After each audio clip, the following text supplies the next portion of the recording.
Okay, so revising the Module A prescribed text. So my criteria is based on two things, okay? How you revise the prescribed text is based on two things. Firstly, look at which parts you enjoy. It's much easier to analyze something if it inspires and interests you.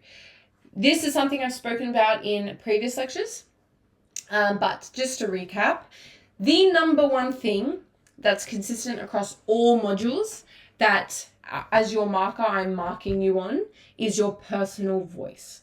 Okay, that's something that you hear so much, your personal voice. You hear your teacher say you don't have a personal voice, or you need to strengthen your personal voice, or whatever.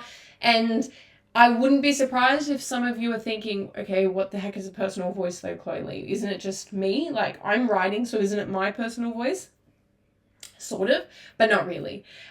Personal voice has more to do with having your own unique ideas and having confidence and flair in your writing. So what do I mean? Let's kind of break that down. What do I mean by having your own personal ideas? You have to imagine that as your marker, and this isn't just the case for me, this is the case for literally every marker, we're going to be marking a lot of things, a lot of essays. So especially when you do this year after year, you start to kind of expect the same sort of things in every essay that you mark, right? Someone's studying growing up Asian in Australia. All right, I'm going to kind of be exposed to the same themes and concepts over and over. Someone's doing the castle. All right, someone's doing Henry Lawson. Okay, it's the same sort of stuff over and over. So your marker understandably gets a little bit bored, okay, because it's so repetitive and it's so, it's very rare to get something that's different.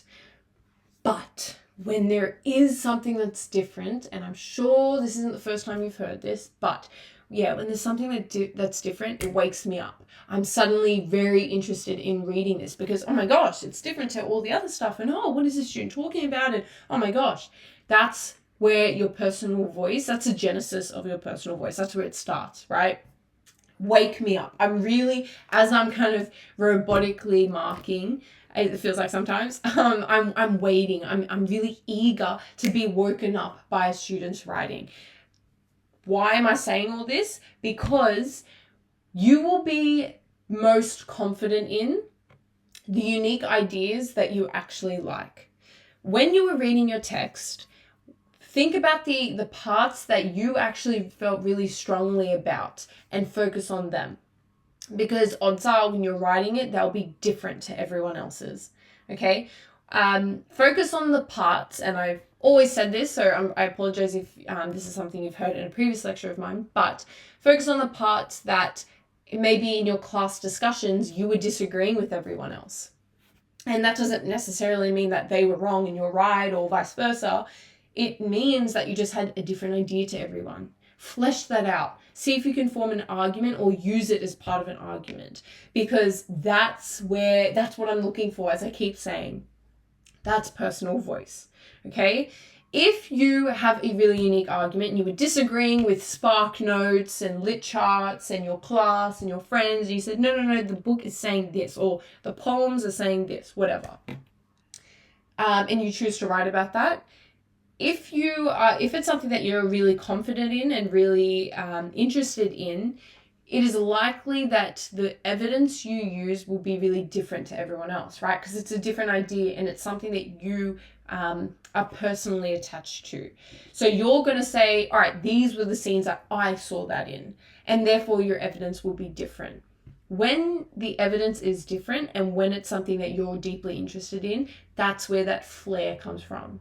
Okay, so that's what I'm looking for in your personal voice. Again, why am I saying that? It's so much easier to develop a personal voice when you start with what parts you enjoy.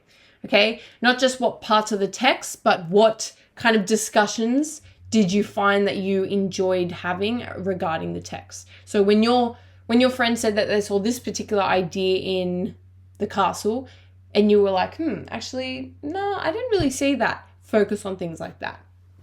Okay. As well as that, also connected to the rubric concepts and text theme. Yeah. Which parts reflect the rubric concepts and text themes. This will help you formulate your ideas for essay writing, okay? Of course, you also need to bring it back and make sure it's connecting to the rubric. Okay, so these are some common Mod A themes. Yeah, that kind of span across all different texts, not just kind of like Growing Up Asian Australia or The Castle or Henry Lawson or whatever. These kind of span across all of them. Why? Because mostly all of them are focusing on some sort of discrimination or cultural difference, right? Because it's identity and culture that you're looking at nonetheless. So things like assimilation, bilingualism, multilingualism, belonging, displacement, class, discrimination, empower and disempowerment, family, gender, heritage, inequality, marginalization, multiculturalism, norms, ownership, power and authority, prejudice, race, stereotype, status, and spirituality. Those are all themes that you can look at. And if you're someone that's struggling and you've studied your text and you don't know what the heck to talk about in your essays, start here, okay? Look at how your text talks about assimilation or classes or heritage, inequality, whatever. And maybe you might not end up talking about these exact themes, but it's a starting point,